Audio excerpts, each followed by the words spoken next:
Good morning. Welcome to 801 South. I'm Samantha, and I'm an advocate with Compassion International. Compassion International is a child sponsorship organization. It's a one-on-one sponsorship that you have with another child in a different part of the world. It's amazing for the child to think that there's someone in another part of the world that cares about them.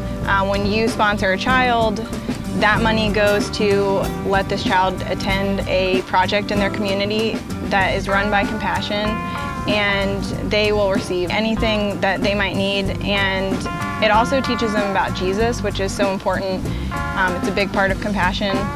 The sponsor you're about to hear from has a great story about why he supports Compassion. Well, hi, my name is Tyler Lynn. I just finished my sophomore year at UNC Chapel Hill, and I sponsored a little girl from Mexico. So the way it worked was, I sent her some money to help support her through school and stuff, but then also, like, in response, she would send me letters.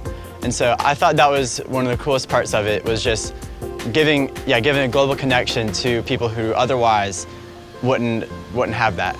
Showing that someone was taking time out of their day to talk to this person, even though we couldn't talk verbally, but just taking some time out of the day to put some sort of effort into communicating with this person. One day after church, I just walked out of the sanctuary and there was a table set up with a bunch of cards of kids to sponsor. And so first I passed by it and I looked at it and I just kept walking. And I guess I kept walking that first time because I thought, even if I sponsor this kid, in the grand scheme of things, what good is it gonna do? Because it ignores the fact that these things they're collective efforts, and as human beings, it's our job to act collectively. And not just us and Matthews acting collectively, but us acting collectively with the people in these other countries who need the help. Here's an example of a letter that I've received from my child, and it's really exciting to get these letters. Sometimes he'll write me and draw me a picture, which is cool. After the service, we'd like to invite you to come out to the Commons, to our booth, and see some of the children involved with Compassion International. You can ask us questions and learn how you can put your faith in action by getting involved with Compassion.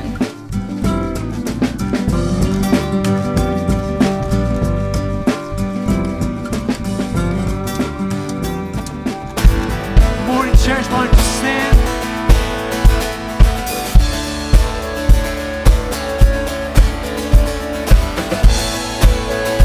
Come on, who's excited to praise Jesus this morning? Come on, sing. Who breaks the power of sin and darkness? Whose love is mighty and so much stronger? The King of glory, the King above all kings. Who shakes the whole earth with holy thunder? Who leaves us breathless in awe and wonder? The King of glory, the King above all kings. This is amazing grace. This is unfailing love,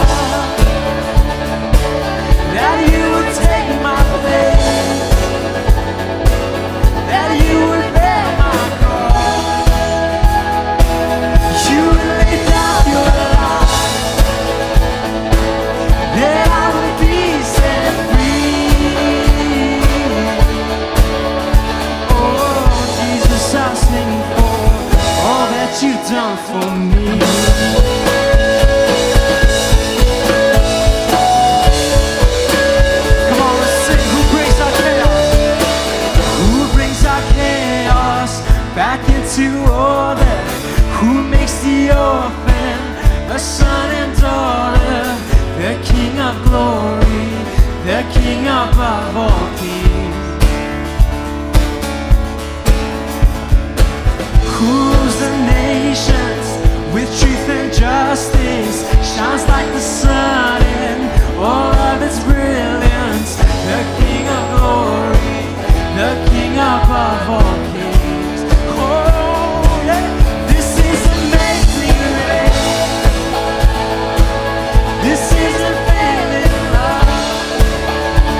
done for me.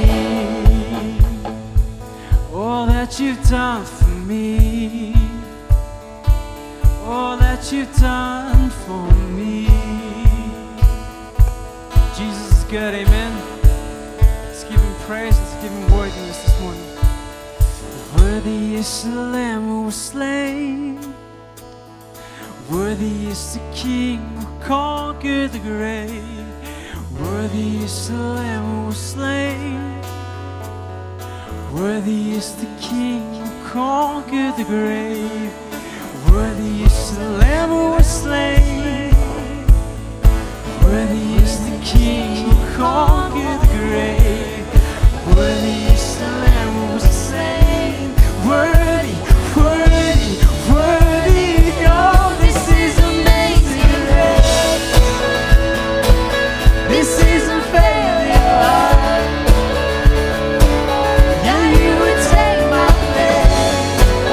Oh, that you would bear all my wrongs. Oh, you would lay down your life, that I would be set free. Oh, Jesus, I sing all that you've done for me. All that you've done for me. Yeah, all that you've done for me. Oh, oh.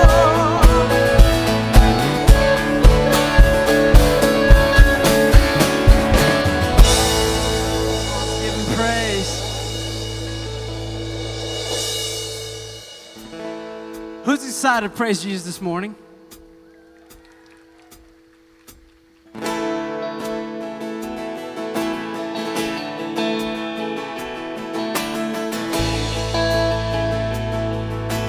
Come on, let's put our hands together.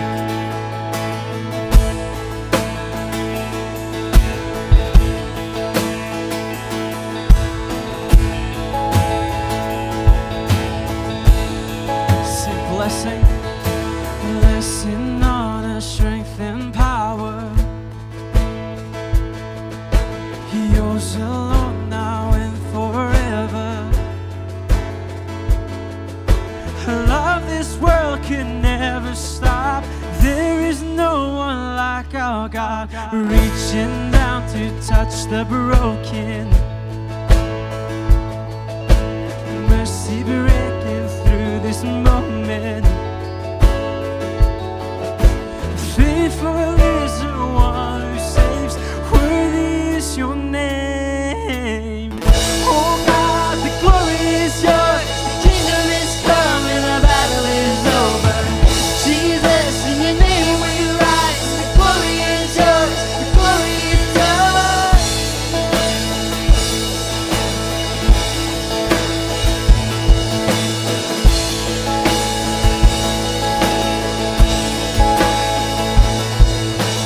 Thrones and angels watch and wonder. On that day when time is over, where every heart at last proclaim, worthy is your name. Oh God, the glory is yours. The kingdom is coming, the battle is over. Jesus, in your name we rise, and the glory is yours. The glory is yours. Oh God, the glory is yours. The kingdom is coming, the battle is over. Jesus, in your name we rise. The glory is yours. The glory is yours.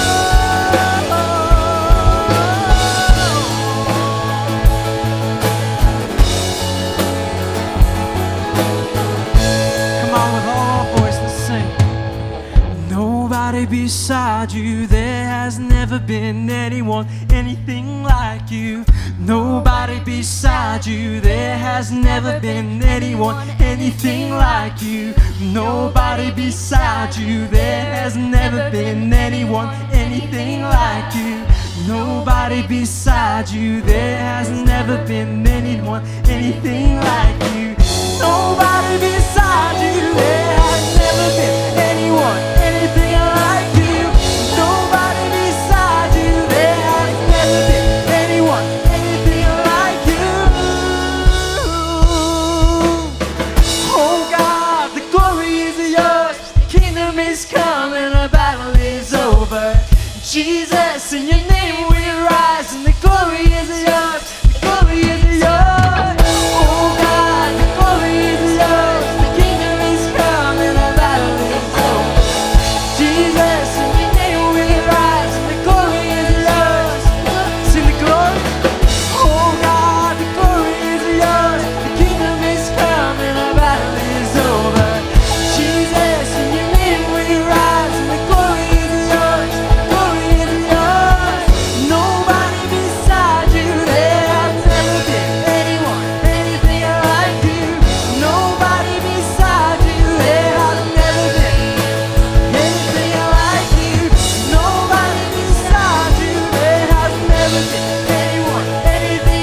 Jesus, we're here for you this morning, and we thank you for all that you've done, because on that cross you reminded us how much you love us.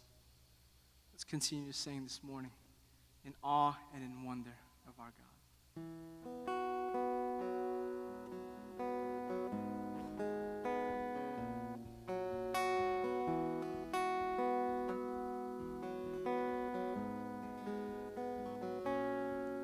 If my heart is overwhelmed and I cannot hear your voice, I hold on to what is true, though I cannot see. If the storms of life they come and the road ahead gets steep, I will lift these hands in faith, I will believe. I'll remind myself of all that you've done in the life I had because of your Son. Love came down and rescued me. Love came down and set me free. For I am yours, I am forever yours. Mountain high or valley low, I'll sing out, remind my soul that I'm yours, I am forever yours. When my heart is filled with hope and cannot hear your voice, or when I feel your hands of praise rest up on me, staying desperate for you, God, staying humbled at your feet, I will lift these hands in praise, I will believe. I'll remind myself of all that you've done and the life I have because of your Son. Sing, love came. Love came down and rescued me. Love came down and set me free. For I'm yours, I am forever yours. Mountain high or valley low, I'll sing out, remind my soul that I am yours, I am forever yours. I am yours, I am yours for all my days. Jesus, I am yours. Oh, I am yours, for I am yours for all my days. Jesus, I am yours. Love came down and rescued me. Love came down and set me free. For I am yours, I am forever yours. Come on, church, let's sing it.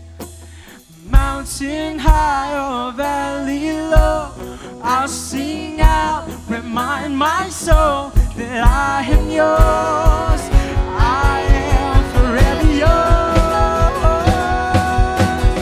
Love came down and rescued me. Love came down and set me free. For I am yours, I am forever yours. Mountain high or valley low, I'll sing out, remind my soul that I am yours,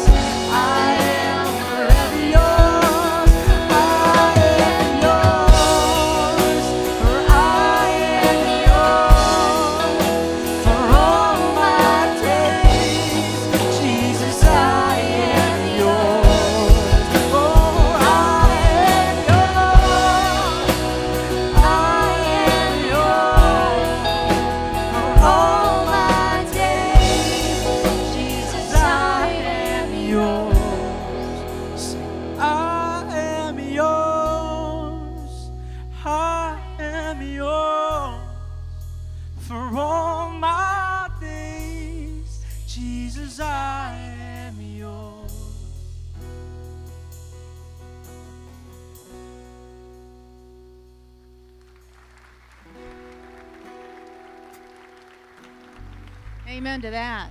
Good morning, 801 South. We are so glad that you decided to be here with us this morning as we continue to look at the study of Enemies of the Heart, which is, by the way, also a book written by Andy Stanley, who is a pastor out of Atlanta, Georgia. My name is Rebecca Dorn, and I wanted to remind you about small groups. They are going great, and if you have not already made it a priority to join a small group, please do so at the Next Step tent on your way out today. If this is your first time with 801 South, you also get a free gift on your way to the car. You will want to stop by the Welcome Center on your way out. We are committed to being a generous people here at 801 South. And so now is the time for us to share what we have so that we can continue to make an impact both here in our local community and beyond.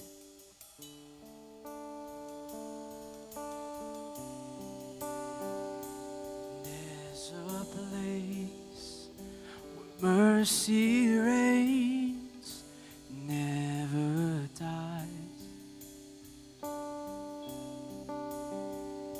And there's a place where streams of grace flow deep and wide, where all the love I've ever found comes like a flood, oh, comes pouring down. At the cross, I surrender my life. I give all to you. I'm in awe of you. Where your love red, and my sin wash white. I owe all to you. I owe all to you, Jesus.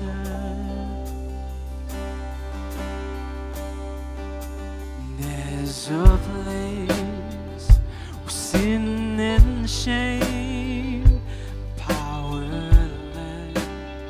Amen. When my heart is peace with God and forgiveness,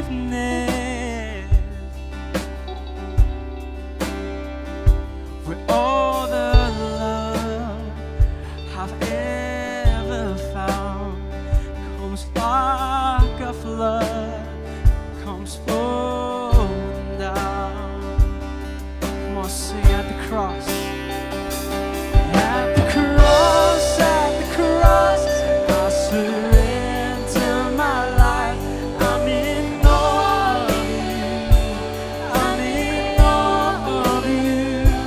Where your love red, and my sin washed white. I'm in awe of you, and I owe all to you. Oh, at the cross, I surrender my life. I'm in awe of you. I'm in awe of you. Where your love red, and my sin washed white. I owe all to you.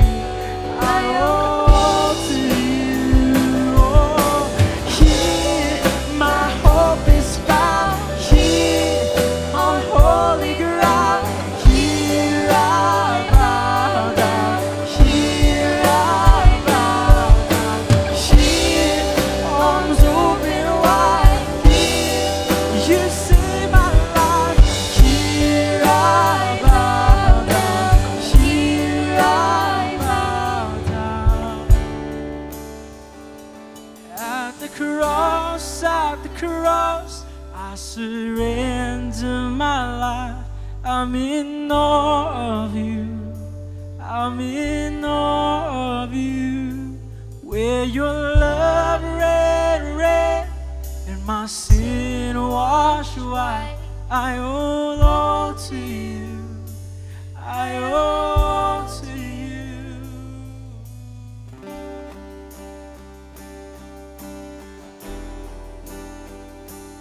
I owe all to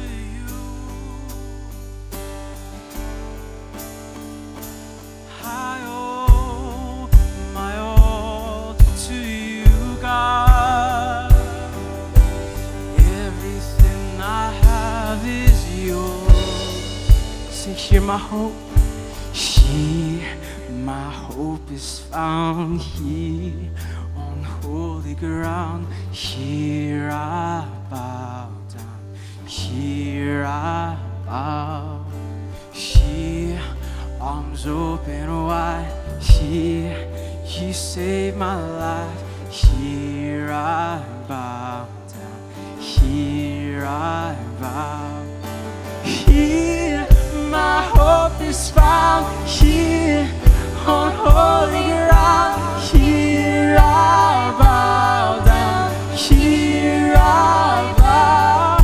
Here, arms open wide. Here, you saved my life. Here I bow down. Here I bow.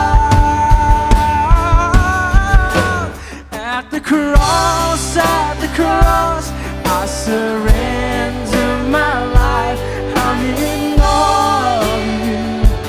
I'm in awe of you. Where your love ran red and my sin washed white. I owe to you. I owe to you, God. At the cross, I surrender my life. I'm in awe of you. I'm in awe of you. Where your love ran red, my sin washed white. I owe to you. I owe to you.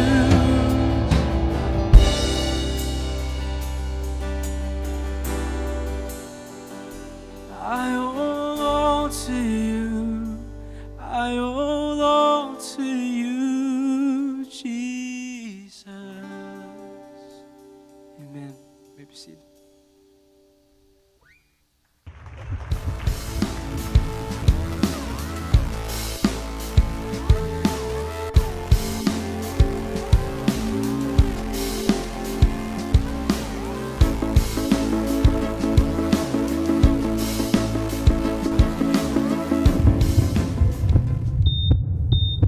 Good morning, 801 South. My name is Stephen. I'm the pastor here at 801 South.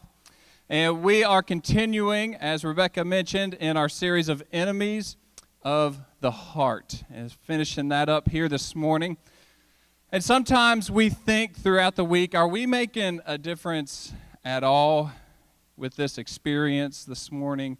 With the messages, with the music? Are we reaching anybody? Are we changing any lives? Is this worth it at all? And just about the time you start to think down that road, you get an email from somebody. And I just wanted to share an email that I received this past week with you this morning.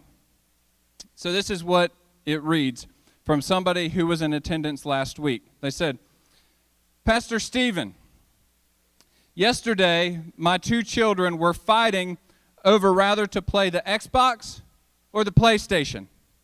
All right, hashtag first world problems, right? I mean, I feel for them. I read that first. I think I teared up a little bit when I read that first sentence. My younger child looks at me and says, mo money, mo problems. At least I know he's paying attention on Sunday. See, so just when you're wondering, you get an email from that. And for those of you that were here last week, you knew that mo money, mo problems was something that we had talked about as prophecy from Puff Daddy and Notorious B.I.G. back in the late 90s. So always helpful every week. So we really do have other emails, and we get messages from people that really this impacts quite a bit week to week, and we get stories of life change. And if you are one of those, we really would appreciate it if you would share that story with us somehow, either through email or stopping one of the 801 South servants this morning and just sharing your story with them. And we love to hear those stories, and we love to share those stories with others, with the rest of the church here at Matthews United Methodist Church, just so that they see exactly what God is doing through this space week to week. And as we finish up with this current series of Enemies of the Heart, all of the enemies, whether it's guilt or greed or anger or the enemy that we'll focus on here this morning, all of them share one word in common, and that word is drama. Drama. Does anybody have any drama in their lives this morning? No, please don't raise your hand, and don't look around at those with whom you came here this morning. Okay, but we always see drama around these enemies of the heart, that when we experience them, or when people that are close to us experience these enemies in their heart, that it tends to create drama in life. And there's something about us where we love to watch other people's drama. We love to watch other people's drama. And we see it on television. Who's excited about the new season of The Bachelor? You can admit it. We're not keeping score here. We're not recording the crowd this morning. We've got one honest person this morning. Two, thank you very much. Yeah, that's right. We watched The Bachelor and then The Bachelorette, and they've done something brilliant with that series as they pull somebody from a previous season to be the new Bachelor, Bachelorette. So they're bringing all their baggage from previous seasons right into the new one. And we watch these reality shows, and some of you might say, well, those reality shows, they're scripted, so it's not real drama. It's just manufactured drama for entertainment for those of us that enjoy that, and that's how we spend our time. We get entertained by other people's drama. But the ones that really concern me are those that every Friday and Saturday night you turn on the television, and what do you see? Dateline, Unsolved Mystery. All right, those are the ones that really concern me, especially when we're flipping through on a Friday or Saturday night, and the storyline, they tend to love this one for whatever reason, but did the wife really kill the pastor, her husband? All right? And so I'll keep flipping, and Emily, my wife, will say, no, go back. Go back to that.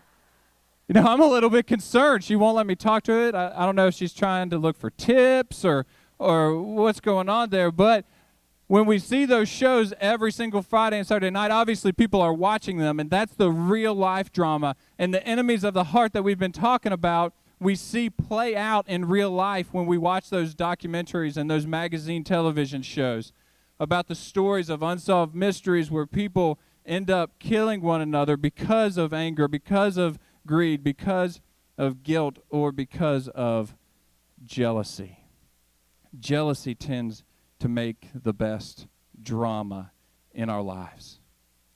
So when we think about being jealous in life, when we experience jealousy, it's simply because others have something that we lack. That there are those in our lives, those in our families, those in our neighborhoods that have something, and we lack that something. And so this enemy within us, in our heart of jealousy, starts to rise. And what are some of the things that cause that jealousy to rise? I mean, there's the stuff, right? Just the stuff, what people have. And so when we're at home and we're sitting out front or we're playing in the front yard with our family, with our children, and we look and we see the neighbor coming down the street here in a brand new car, rolling down the street, rolling into the driveway next door. All right, what's the first thing that goes through our mind? I'm so happy for him. Look at her. She deserves that, doesn't she? Right, isn't that the first thought that goes through your mind? No, of course not. The first thought that goes through your mind is, well, who does he think he is? All right, coming through with that brand new, shiny, big old automobile coming down the road, coming into the neighborhood driving like that, windows down, music up, for everybody to see that new car. Doesn't he think he's special? She doesn't deserve that. Isn't that our initial? What is it about our hearts? What kind of condition is our heart in that's our natural response in those situations? Can we know why our heart feels those things?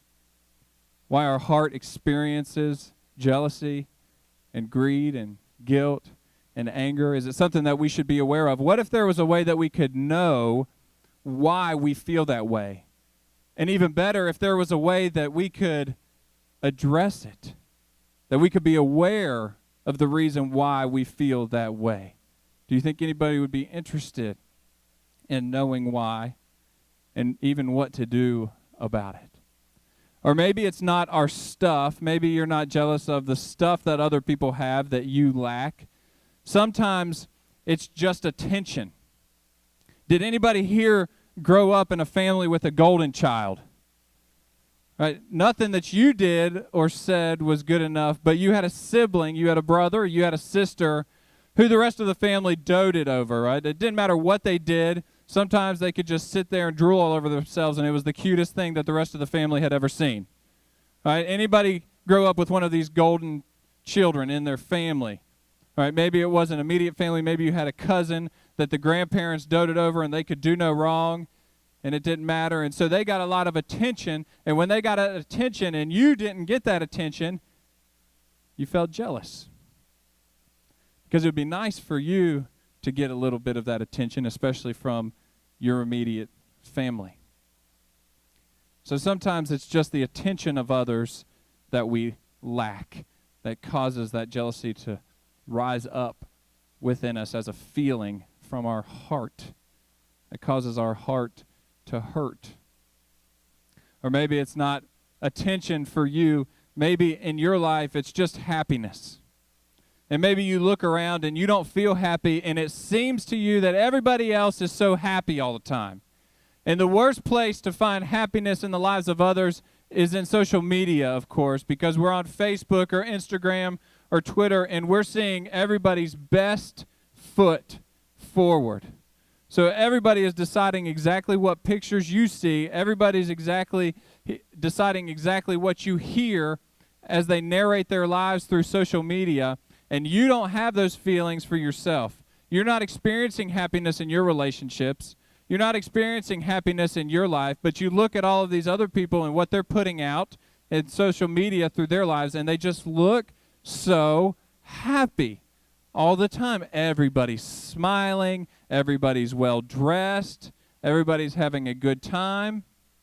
And you assume that their life is like that all the time. Of course, we never know what goes on behind closed doors. We never know inside of other people's hearts. We just simply see what they choose for us to see. But for us, we look at that and we see happiness, and we don't experience happiness, and we are jealous of their happiness. And for me as a pastor, one place where I have seen people struggle with jealousy is around infertility. And I have learned as a pastor never to bring up the subject of having children with couples who don't have children. Because you never know what they're dealing with. You never know what kind of struggle they have.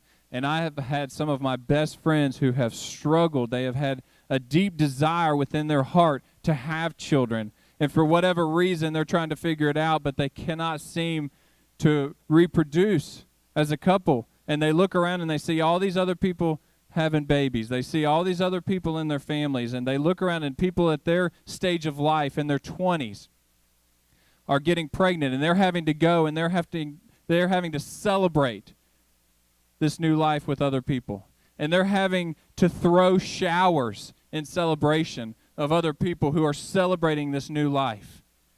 And inside, all they want is children of their own, but they're unable to have them. And so they deal with that, and within them, they feel jealous. They are jealous of what others have and what they lack. And we see this all the way down through children in middle school, elementary age. When we see them struggle in relationships because they see things their friends have that they don't have. As they get near high school, there's certain relationships that they would like to have that their friends have, but they don't have. And they're looking at the girlfriends and the boyfriends, and they experience jealousy in their heart because of what others have. And maybe it's not the stuff that other people have. Maybe it's not the happiness in the lives of others. Maybe it's not the attention but maybe it's just simple attributes. That when you look at somebody in your life and you see that they look a particular way or that they can do a particular thing, and you think, man, it'd be nice to look that way. It'd be really nice to be able to do that thing that they're really, really good at. And so for me, when I was growing up as a child, I would lay in bed at night and I would imagine myself on a stage with a guitar and a microphone being a rock star.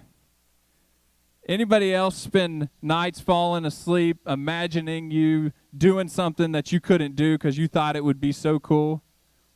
And I thought, man, that would be awesome one day if I could play guitar and I could sing on stage and I could be a rock star and I could be passionate about it and other people could experience that. The problem was I have no musical ability. Okay, and I was in a band in middle school. Do we have anybody that was in a band in middle school? All right. See, the fact that I had no talent, I never let that stop me. So I played guitar and I sang poorly during that time of life. But then there's Matt here, and Matt is so excited to be a part of this illustration this morning with me here on the platform. He loves the limelight. He loves to be center stage, as you can see. But Matt here, see, he can play the guitar.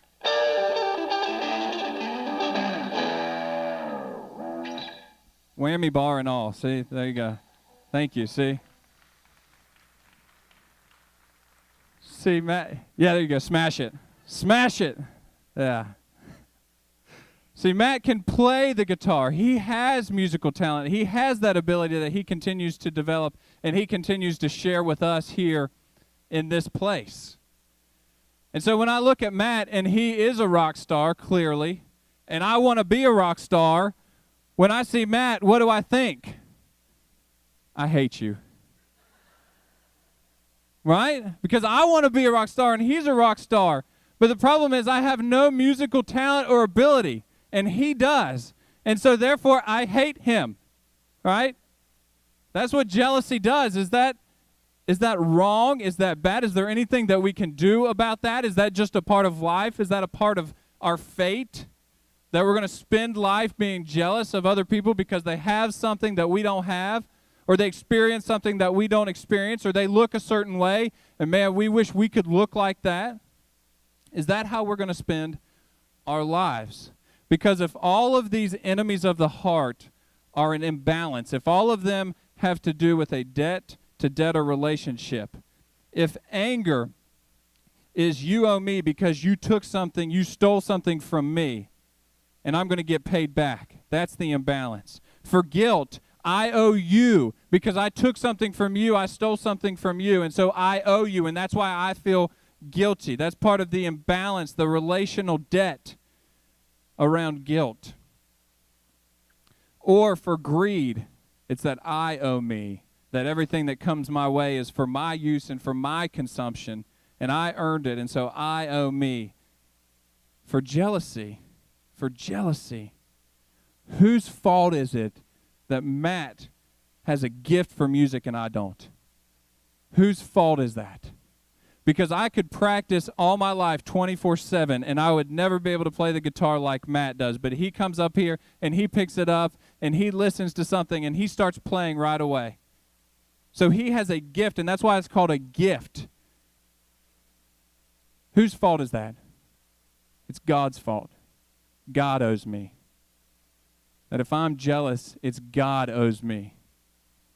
Because he's the only one who's responsible for Matt having that gift and not me. If I want to be 6'4" and my brother-in-law is 6'4" and I look at him and I hate him because he's 6'4" and I'm not, I'm only 5'9", whose fault is that? Whose fault is it that he's taller than me? Who had any control over that? God. So God, you owe me. God, you owe me because you let Matt play the guitar and have that musical ability and not me. You owe me because my brother-in-law is tall and I'm not, and tall people get ahead in life, and they have it easier. And it's not fair that I'm not tall like he is. And so the imbalance in our hearts that cause jealousy is because we think God owes us. But what if God doesn't have much to do with it? What if other people don't have to do with the feelings that we experience in our lives, in our hearts? What if Matt doesn't really have all that much to do with the jealousy in my heart because he's a rock star and I'm not? And that's what we want to look at here this morning as we take a look at a letter that was written by a guy named James. Now here's the thing about James. James, who wrote this letter that we will look at just a portion of this morning, James was the brother of Jesus. Technically, he was the half-brother of Jesus because Jesus' father is God. If for us that believe that Jesus is who he says he is. And so they shared the same mother. But James, of course, had a biological earthly father as well. So James is technically the half-brother of Jesus. How many of you in here have siblings? Brothers, sisters? Okay, keep those hands up for just a second. Keep it up. Keep your hand up if your sibling would claim that you were the child of God. Nobody. Exactly. James claims that Jesus was truly the Son of God. Does nobody else have a brother or sister that would claim you were the child of God? Nobody. Does anybody have a brother or sister that acted like the child, the one and only unique son or daughter of God? Maybe a gift from God to this earth? But James here actually admits and claims to Jesus' divinity as being the Son of God. So to me, that says a lot about James and Jesus, because I know I've got a brother, and there's no way. There's no way that either one of us would admit the other is. We've admitted that the other is a lot of things, but the Son of God is not one of them. So this is what James writes, and maybe this will help us this morning as we look to discover some answers. He writes, "What is the source of conflict among you? What is the source of your disputes?" So as you have these disagreements, as you have these feelings that rise up within your heart, whether it's jealousy or anger or greed or guilt, what is the source? Why are you feeling this way? And then James asks a leading question. He says, don't they come from your cravings that are at war in your own lives? So all of these feelings that we experience, aren't they because of what you crave in your life? Aren't they because of what swirls around in you? Aren't they because of all of those things that you pursue in this life and that you cannot seem to attain? All of the wants and all of the desires that are swirling around within you as a creation, as a person with a heart, aren't the disputes because of what's inside of you? The conflict you have with others, the disputes that you have with others are because of what is inside of you.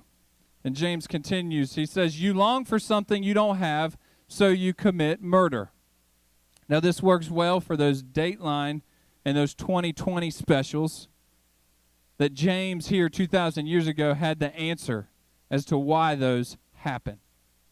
And for many of us, obviously, we're not going to commit murder. We're not going to take the life of someone. But those things that stir within us, the desires that we carry, the cravings, those things that we covet and we hotly pursue throughout our lives, they will certainly kill some relationships. They will certainly be the cause and the end of life as far as relationships to people in our lives, people in our family, people we work with, people we live around. We might not physically take somebody's life, but we will kill a relationship because of what swirls within us. James writes, you are jealous for something you can't get, so you struggle and you fight. And so we're just these people that walk around and we have these struggles and fights internally. And what happens is somebody bumps us enough times so that what we have swirling around within us spills out on them. And it spills out in the form of anger. It spills out in the form of guilt. It spills out in the form of jealousy. That everything we have swirling around within us in our hearts day to day, we get bumped around enough times because we've kept it inside and we've kept it hidden and we've kept it from being exposed to the light. And so it stays within us. And as long as we are okay and we don't get bumped too hard, we might be all right. But then somebody bumps us. Somebody says something that takes it over the line. Somebody does something. So that neighbor comes home with a car that's just too nice. It's just too nice. That person finally crosses the line with what they say to you, and you've been bumped so hard. So everything that was swirling around in you finally spills out onto the people that are closest to you. And it doesn't always spill out on the person that was the cause. It tends to spill out on the people who are physically closest to us, on our own family who had nothing to do with it. My jealousy spills out on the people with whom I live. My greed spills out on the people with whom I live, even if they have nothing to do with it. And so the disputes and the quarrels I have with the people around me have little to do with them, but they have to do with what swirls around in my heart day to day. So what do we do? Is there anything that we can do, any actions we can take, any behaviors we can look at? Well, fortunately, James continues to write. He says, you don't have because you don't ask. You ask and don't have because you ask with evil intentions to waste it on your own cravings. So first of all, we don't have because we don't ask. So we have desires within us. We have passions. We have those things and those relationships that we pursue, but we never ask God about it. Why would we not ask God about it? I think there are two reasons why we don't ask God, why we don't take these desires that swirl around within us, these passions, why we don't take them to God and lay them out before Him. First of all, we think they're petty. We know we're not supposed to be jealous. We know we're not supposed to be greedy. As a matter of fact, most of us don't see ourselves as jealous people. We don't see ourselves as greedy people. And so because we know we're not supposed to be those people, we act like we're not those people. And so we think it's petty and we think it's silly to talk to God about not being taller. We think it's silly and petty to talk to God about our neighbor's new car. We think it's silly and petty to talk to God about why we can't play the guitar but somebody else can. And so because we think it's petty and we're above that, we simply don't bring it to God. We don't spend time in prayer talking to God, letting Him know how we really feel about these things. And so that's one reason I think we don't ask. But the real reason why we don't ask? The real reason why we don't take these things to God is because we are only going to take our deepest desires and our most honest thoughts to somebody who we know without a doubt we can trust and who loves us. We're not just going to share this with anybody. We're not even going to share it with our spouses. The stuff that really goes on in our hearts, the thoughts that we really carry around in our souls. We're not even going to share that with our spouses because we might know that our spouse loves us and we might trust our spouse, but not that much. Not that much. And so until you know without a shadow of a doubt that God loves you and that you can trust Him with anything, you're not going to ask. You're not going to take it to Him. You're going to let it fester in the darkness of your own heart. It's going to continue to swirl. It's going to continue to eat. It's going to continue to spill out on others when you get bumped in life. And you'll continue to fight the enemies yourself. But because you don't expose it to light by laying it out before God honestly, passionately, deeply, because you're not convinced that He loves you, that He can handle it. You're not convinced that you can trust Him. with what really goes on in your heart. And so you carry it around with you.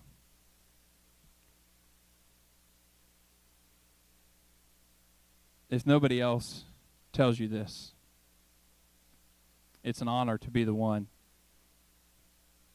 But God loves you enough to take it, even if it's him that you're mad at, even if you think it's he that owes you. He wants you to bring that and to lay it out before him. And it's something that you can trust him with.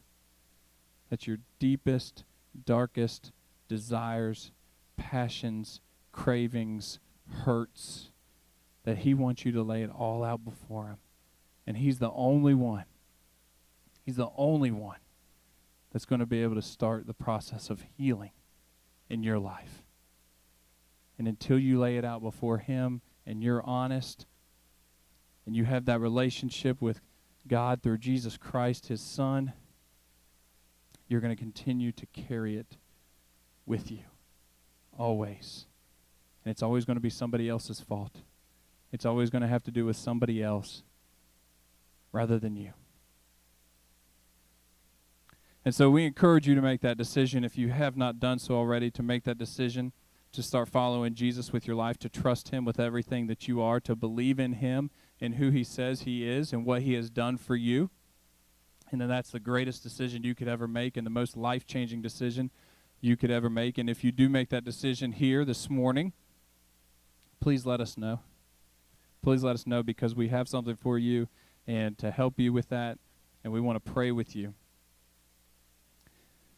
But how do we deal with jealousy in our lives? What kind of habit can we establish in our lives to deal with the jealousy that we feel? Because all of these enemies have a corresponding habit to help us in our struggle, to help gain freedom from them.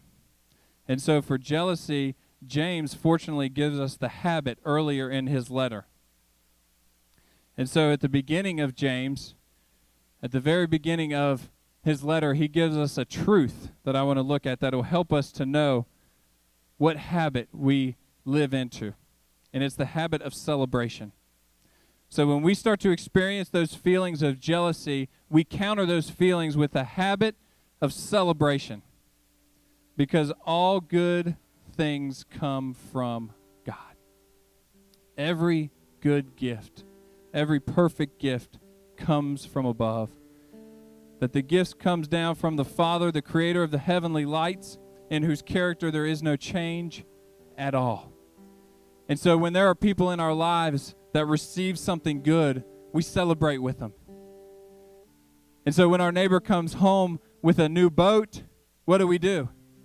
We go over and say, man, that's an awesome boat. That's an awesome boat. Tell me about it. You know why? Because it's an awesome boat. We are being honest. Right? We're not lying. The whole reason why we feel jealous is because it's an awesome boat. Right? If it was a piece of junk, we wouldn't feel jealous. If it was a piece of junk actually coming down the road, we'd probably say, yeah, that's about right. Matches his personality. Right? We were honest. The truth is the boat is awesome, and that's why we're jealous. So why don't we be honest and say, hey, cool boat. Cool boat. Maybe that's what that would look like. Or when somebody in your life experiences a new relationship and you wish you had a relationship like that. Or you're scrolling down Instagram and you see how good somebody in your life looks in that bikini this summer. Next time they come around, if it's appropriate. Let me clarify. I was going to say sister-in-law, but that would just be awkward. If you're female and your sister-in-law looks good in the bikini this summer, when you get around with her, tell her.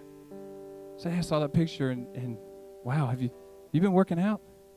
You look good. You know why? Because she looks good in the bikini. It's honest. You're just being honest. It's true. Let me give you one last example here. Let's say, hypothetically, you're a pastor. You work at a church with other pastors. One pastor in particular, you actually play racquetball with a couple times a week. And he's really good. He's also twice your age. And he beats you over and over and over. And you're both very competitive. And when he hits that awesome cross shot at which you have no chance at getting, and the first thought you think is, you old man, how did you get that? But what you say is, great shot. That was awesome. You know why? Because it was a great shot. You're just being honest with how you really feel and not letting your feelings control you. And so to counter the jealousy we experience in life, we celebrate with others when something good comes their way. When they get something that we lack, we celebrate with them. And what happens time after time after time after time is that if we live into all of these habits, that every time we experience anger, we forgive. That forgiveness is the habit. Every time we experience greed, we give. We live into a life of generosity. That's the habit that we fight the enemy with. That every time we are jealous, we celebrate with the person who is the source of the jealousy. What happens every time we're guilty and we feel guilty and we know it, and we live into the habit that we use to fight it by confessing whatever it is that make us feel guilty, is that we become our habits. We become our habits. And we're no longer controlled by our feelings, but instead we become our habits. And what happens is that we're no longer the victim in each stance. It's no longer that God owes me. It's no longer that you owe me. It's no longer that I owe me. We're no longer the victim of our circumstances. Instead, we are more than conquerors like Jesus said we would be. That we rise above and we are not held prisoner by what we experience in our life. We don't look around at our circumstances, and that doesn't determine who we are and how we act and what we say, and instead we live into the freedom that Jesus wants for every single one of his creations. And we are not victims, but we are more than conquerors in this life. And suddenly the word and the promise that God gave to us becomes true because we believed it. And it became true for us in our relationships, in our lives. And we're no longer held captive and the walls come down around our hearts.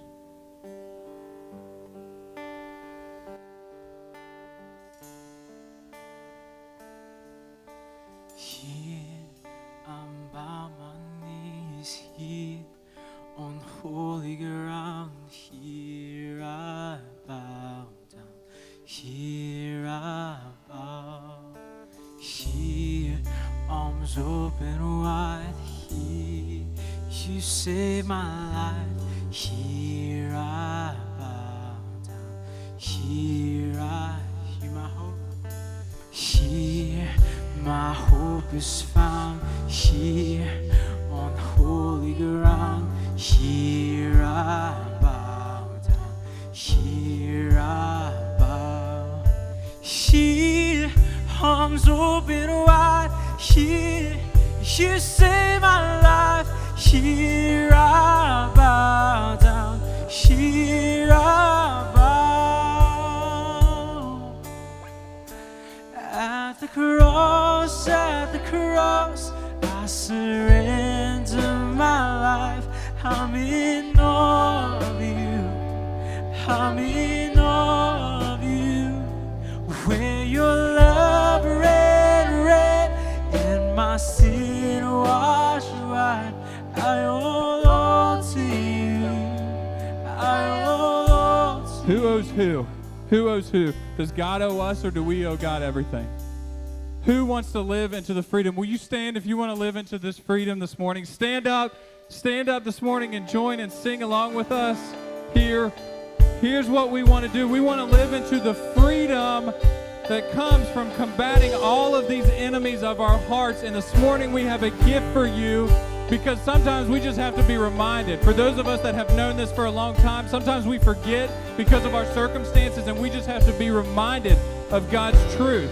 And so this morning you will receive a card, and on that card is a prayer, and we're going to say that prayer together here this morning.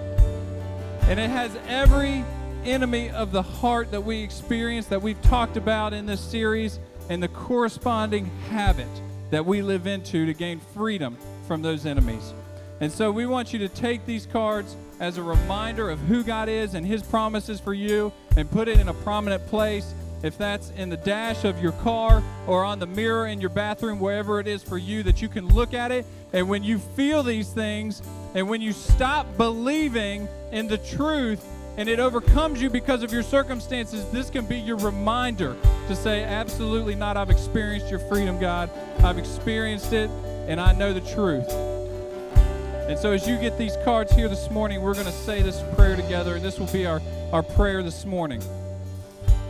Because it's through the prayer that we're changed. It's through the prayer that we lay it out. It's through the prayer that we admit and we confess that God is big enough, that God loves us enough, that we can trust Him with whatever it is that is swirling around in our hearts. If it's greed, if it's anger, if it's jealousy, if it's condemnation, it's something that He does not want us to experience, but He wants us to experience the freedom from it. Will you join me in this prayer this morning? Father, strengthen me through the power of your Holy Spirit alive in me to guard my heart against its enemies through these healing habits. Amen.